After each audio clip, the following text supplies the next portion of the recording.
একবার এক রাজা চোখের সমস্যা নিয়ে খুবই বিপদে ছিলেন।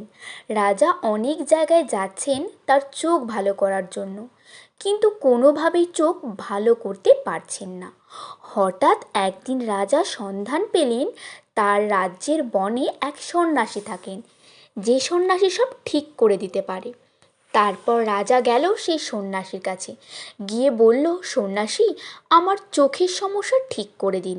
সন্ন্যাসী বলল, রাজামশাই, আমি আপনার সমস্যা বুঝতে পেরেছি। আপনি এক কাজ করুন, এখন থেকে শুধু লাল জিনিসের ওপর চোখ দেবেন, শুধু লাল রং দেখবেন, তারপর দেখবেন সব ঠিক হয়ে গেছে। রাজা বলল, আচ্ছা ঠিক আছে। রাজা রাজ্যে ফিরে গিয়ে তার পুরো রাজপ্রাসাদটা এবং সব কিছু লাল রং করে ফেলল।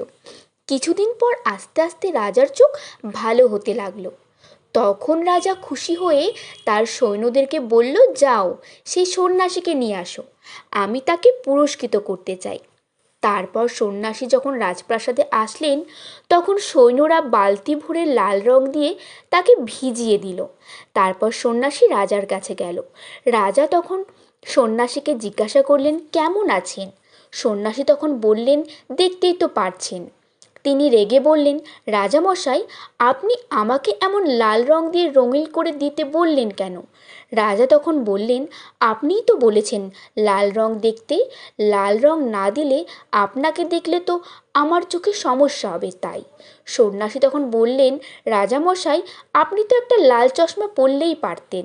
রাজামশাই তখন বললেন, আরে সত্যিই তো। রাজামশাই তখন লজ্জায় পড়ে গেলেন। তারপর সন্ন্যাসী রাজামশাইকে বললেন, দেখেছেন রাজামশাই, আমরা সমস্যায় পড়লে আশেপাশের সব কিছু পরিবর্তন করতে চাই, কিন্তু সমস্যার সমাধান যে আমাদের ভেতর আছে তা লক্ষ্য করি না।